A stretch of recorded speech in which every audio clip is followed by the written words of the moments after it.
Bharatiya Janata party వెంటాడుతుంది నీ ప్రజాప్రతినిధులను అడుగడుగునా ఎదుర్కొంటాం. డెఫినెట్లీ ఫీజు రియంబర్స్మెంట్ ఇప్పించేదాకా మేము కొట్లాడతాం. ఈ ప్రభుత్వానికి సిగ్గు, శరం, మానం, లజ్జ ఉంటే విద్యార్థులతో చెలగాట మాడద్దు. తెలంగాణ రాష్ట్రంలో క్రిమినల్ వేస్ట్ పాలన జరుగుతుంది. అందుకే నేను చెప్పిన చెర్లపల్లి జైర్ 4170 ఖైదీ నడిపిస్తుంది తెలంగాణను. ముఖ్యమంత్రి కాదు, ఒక ఖైదీ, ఒక నేరస్తుడు. ఎస్ మేడం, నేను దీనికి కట్టుబడి ఉన్నా. బీజేపీ అఫీషియల్ స్పోక్స్ పర్సన్ నేను కట్టుబడి ఉన్నా. రేవంత్ రెడ్డి అనే వ్యక్తి 4170 ఖైదీనే ఈ తెలంగాణ లోపల ఈ తెలంగాణను నడిపిస్తా ఉన్నాడు.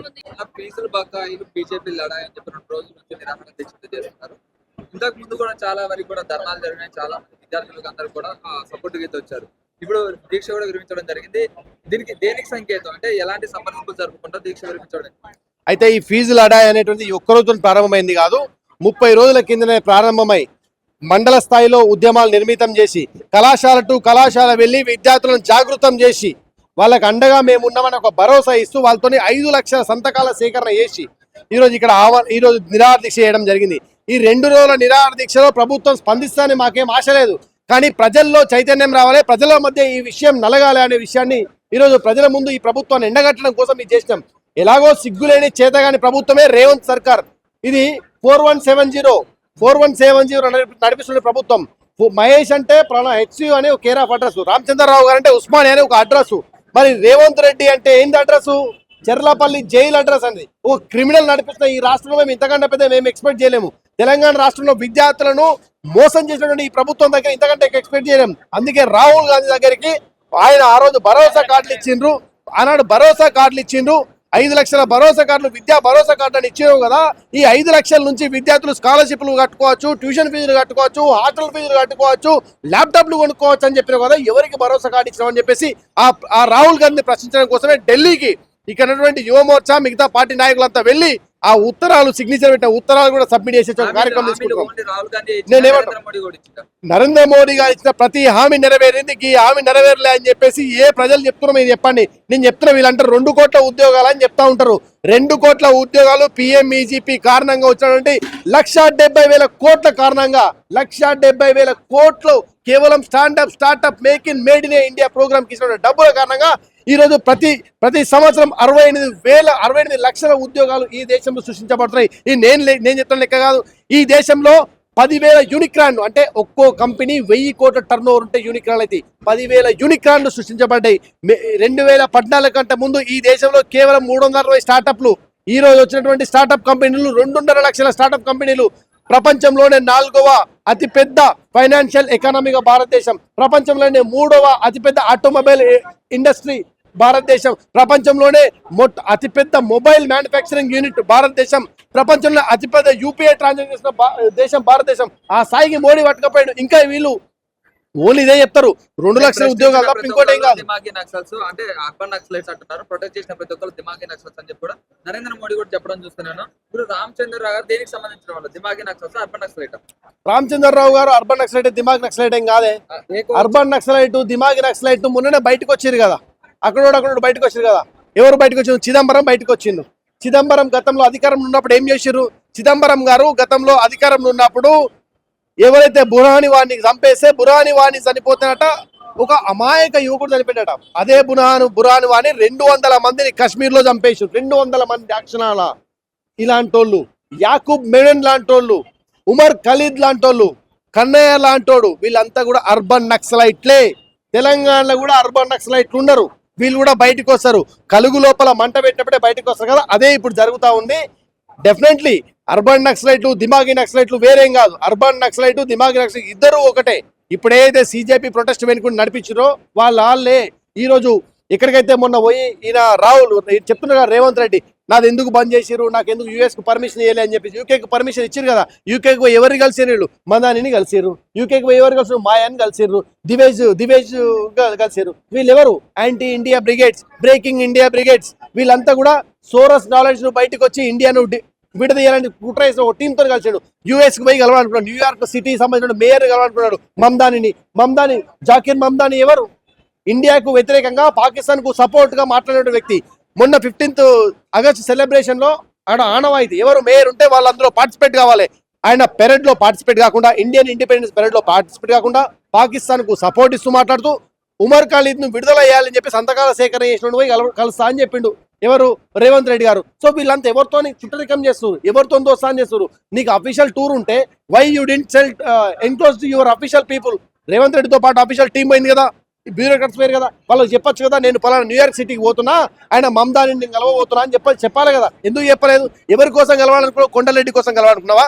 రాష్ట్ర ప్రయోజనం కోసం కలవాలనుకున్నావా? అంటే ఇది మాట్లాడితే భయం అవుతుంది, వీళ్ళకు వణుకు పుడుతుంది. అంటాడు కదా తెలంగాణకి ఎడ్యుకేషన్ రాకుండా కాపాడుతున్నాడు. దావోస్ పోయి 5 లక్షల కోట్లు ఇచ్చినాడు కదా, మీరు అడగండి ఈ రోజు పోయి ₹1 కోటి తెలంగాణ ఇన్వెస్ట్మెంట్ తీసుకొచ్చినట్టయితే మేము క్షమాపణ చెప్తాం. ఎవరికి? రేవంత్ రెడ్డికి. 68,000 ఉద్యోగాలు ఒక సంవత్సరానికి తెస్తా అని చెప్పిండు. 68,000 ఉద్యోగాలు 2024లో రిక్రూట్మెంట్ చేస్తా అని చెప్పిండు. అడగండి తెలంగాణలో 68,000 ఉద్యోగాలు వచ్చినాయేమని అడగండి. నేను పట్టుకొని బట్టలు ఇప్పించి కొడతాను ఇలా నీ ప్రభుత్వాన్ని, ఇక్కడ అధికార పార్టీ నాయకులను. ఈ దీక్ష ద్వారా ఏం చెప్పదలుచుకున్నారు? ఈ దీక్ష ఇంతటితోనే అంతమించింది కాదు. ఈ దీక్ష ఇప్పుడే మొదలైంది. ఈ ప్రభుత్వానికి సురుకలు అంటించుడు విద్యా విధానం పైన ఇప్పుడే మొదలైంది. ఈ రాష్ట్ర ప్రభుత్వాన్ని జిన్ ప్యాంటు, టీ షర్ట్లు, పారాగాన్ షేప్లు వేసుకున్న జెన్జీనే ఊడగొట్టి విక్తారు. రేవంత్ రెడ్డి గారికి ఒక హితవు పలుకుతున్నా. 1969లో గుజరాత్ లో చిమున్ బాయ్ గవర్నమెంట్ ఉండే. చిమున్ బాయ్ అనే కాంగ్రెస్ పార్టీ సీఎం ఉండే. ఆయననే గద్దె దింపినటువంటి పెద్ద గుండె విద్యార్థులది.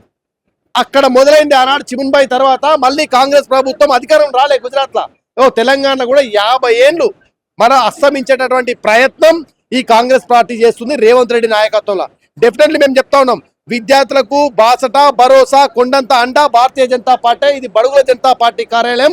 రైతుల కష్టం వస్తే మేమే ముందున్నాం, సింగరేణిలో అవినీతి జరిగితే మేమే ముందున్నాం, హైడ్రా అంటే మేమే ఉన్నాం, మూసి నష్టపోయిన మేమే ఉన్నాం. విద్యార్థులకు అండ కూడా భారతీయ జనతా పార్టీ ఉంది. మీకో విషయం చెప్తున్నా, మేము టీవీ డిబేట్ లో పోయి కూర్చునే కాంగ్రెస్ పార్టీ నాయకులు చెప్తారు, అన్నా మీరు రియంబర్స్మెంట్ మీద మీరు మాట్లాడండి, మాట్లాడితే మా పిల్లలు చదువుకోవడానికి ఫీజులు వస్తాయి, రియంబర్స్మెంట్ వస్తాయి, మేము ఫీజులు కట్టలేకపోతున్నాం అని వాళ్ళు చెప్తున్నారు. కాంగ్రెస్ పార్టీ నాయకులు గల్లీలలో పోటీ చేసినటువంటి కౌన్సిలర్లు అయిన వాళ్ళందరూ మేము చెప్తా ఉన్నా, మీరు ఈ ఉద్యమం బీజేపీ చేసిన ఉద్యమం మా ఒక్కరి కోసం కాదు, మీ పిల్లల కోసం కూడా మేము చేస్తున్నాం. కాబట్టి మీరంతా కలిసి రావాలని చెప్పి ఈ సందర్భంగా తెలియజేస్తున్నాం. భారతీయ జనతా పార్టీ వేటాడుతుంది, వెంటాడుతుంది, నీ ప్రజాప్రతినిధులను అడుగడుగునా ఎదుర్కొంటాం. డెఫినెట్లీ ఫీజు రియంబర్స్మెంట్ ఇప్పించేదాకా మేము కొట్లాడతాం. మా కేంద్రం వాటా 400 కోట్లు ఇచ్చిన తర్వాత రిలీజ్ చేయడానికి నీకు 6 నెలలు పట్టింది. మా కేంద్రం వాటా ఎస్సీ ఎస్టీ విద్యార్థులకు 75% ఇస్తాం. ఈ 75% రిలీజ్ చేసిన 78 కోట్లు ఎందుకు ఇవ్వలే? ఎందుకు ఇక్కడి నుంచి ల్యాప్స్ అయ్యి వాపసు పోయినాయి ఫండ్స్ అని చెప్పి రేవంత్ రెడ్డిని అడుగుతా ఉన్నాం.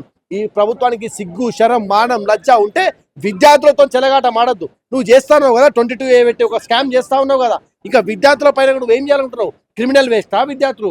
తెలంగాణ రాష్ట్రంలో క్రిమినల్ వేస్ట్ పాలన జరుగుతుంది. అందుకే నేను చెప్పిన చెర్లపల్లి జైర్ 4170 ఖైదీ నడిపిస్తుంది తెలంగాణను. ముఖ్యమంత్రి కాదు, ఒక ఖైదీ, ఒక నేరస్తుడు. ఎస్ మేడం, నేను దీనికి కట్టుబడి ఉన్నా. బీజేపీ అఫీషియల్ స్పోక్స్ పర్సన్ నేను కట్టుబడి ఉన్నా. రేవంత్ రెడ్డి అనే వ్యక్తి 4170 ఖైదీనే ఈ తెలంగాణ లోపల ఈ తెలంగాణను నడిపిస్తా ఉన్నాడు. మీడియా ముందే చెప్తున్నా, నేను అఫీషియల్ చెప్తున్నా. నేను మాట్లాడుతుంది అఫీషియల్ స్టేట్మెంటే, పార్టీ లైన్ స్టేట్మెంటే. అర్థమైందా? అట్లాంటోడు విద్యార్థులను, ఇంజనీరింగ్ విద్యార్థులను క్రిమినల్ వేస్ట్ అంటాడా? ఆయన క్రిమినల్ కాబట్టి క్రిమినల్ వేస్ట్ అంటాడు. పోయి ఉస్మానియా విద్యార్థులను బీరు బిర్యానీ అంటాడా? ఉస్మానియా చరిత్ర తెలుసా ఆయనకు? ఉస్మానియా చదివిండా? ఉస్మానియా అఫిలియేటెడ్ డిగ్రీ కాలే కనీసం డిగ్రీ చేసినా రేవంత్ రెడ్డి చేయలే కదా. అందుకే ఇట్లాంటి మాటలు మాట్లాడుతున్నారు. నేను ఏమంటున్నా, తెలంగాణ విద్యార్థులతో పెట్టుకున్నాడు. సబ్బండ వర్గాలు ఈరోజు ధర్నా చౌక్ అంతా మీరు పోతుంటారు కదా అక్క, ధర్నా చౌక్ అంతా కూడా రణరంగం అవుతుంది. అటు హోమియోపతి విద్యార్థులు ధర్నాలు చేస్తుంటారు, ఇటు టీచర్లు ధర్నా చేస్తుంటారు, ఇటు అంగన్వాడీ, ఆశా వర్కర్, ఎవరు ధర్నా చేయట్లేదు చెప్పండి? ఇన్ని ధర్నాలు జరుగుతున్నాయి. దీనికి కారణం ఈ రాష్ట్ర ప్రభుత్వం కాదా? ఈ రాష్ట్ర ప్రభుత్వాన్ని ప్రశ్నించాల్సినటువంటి బాధ్యత మా పైన ఉంది కాబట్టి మేము మాట్లాడుతున్నాం. మేము ఆ పార్టీలాగా, మిగతా పార్టీలాగా, 10 ఏళ్ళు పాలించిన పార్టీలాగా ఆఫీసులో ప్రెస్ మీట్లు పెట్టేసి పంపేయట్లేదు. మేము ఎక్కడ కష్టం ఉంటే అక్కడ మా పిల్లలు, మా కార్యకర్తలు, మా నాయకులు పిట్టల్లా వాలి వాళ్ళకు ఆదుకుంటామని ఒక భరోసా ఇస్తున్నాం. ఈరోజు విద్యార్థులు ఇంతమంది వచ్చిరన్న మీరు చూసిరు కదా, వాళ్ళు మాట్లాడిన తీరు మీరు చూసిరు కదా. వాళ్ళు ఎవరు పొలిటికల్ లీడర్ కాదు, కాషాయ కండువా కప్పుకోలేదు. మాకు ఎక్కడ మా కోసం కొట్లాడితే అక్కడికి వస్తాము అని చెప్పేసి అక్కడ మాట్లాడు. మహబూబ్నగర్ నుంచి వచ్చి మద్దతు తెలిపిపోయారు విద్యార్థులు అంటే అర్థం చేసుకోండి, ప్రభుత్వం పైన వ్యతిరేకత ఉంది. ఇది 45 లక్షల మంది విద్యార్థులకు సంబంధించిన సమస్య. నేను రాహుల్ గాంధీ అడుగుతున్నా, తెలంగాణలో ఉన్న విద్యార్థులు జెన్జీలు కాదా? నీకు ఛాత్రంక గూన్స్ అని చెప్పి దేశం మొత్తం తిరుగుతున్నావు కదా, తెలంగాణకి ఎందుకు రావట్లేదు? నువ్వు తెలంగాణ విద్యార్థి సమస్యపై ఎందుకు మాట్లాడట్లేదు అన్న? మన టీవీ ఛానల్ కనబడుతున్నాయి, ప్రైమ్ ఛానల్ అంతా కూడా అమ్ముడు పోయినాయి. ఈ ఛానల్ అంతా కూడా నిజాన్ని చూపిస్తా ఉన్నాయి. అశోక్ నగర్ లో ఎన్ని ఉద్యమాలు మీరు చూపించారు, మీరే సాక్ష్యం. దానికి విద్యార్థులు లాఠీ దెబ్బలు కొడుతున్నారు. చిక్కటపల్లి ఉద్యమాలకు ఎవరు సాక్ష్యం? మీరే కదా. ఈ ఛానల్లే సాక్ష్యం కదా.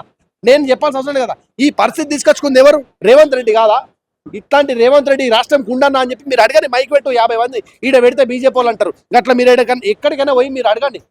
ప్రశ్నించే వాయిస్, ప్రజా వాయిస్ ఈరోజు యూట్యూబ్ ఛానల్ చూపిస్తా ఉన్నాయి, మీరు అడగండి.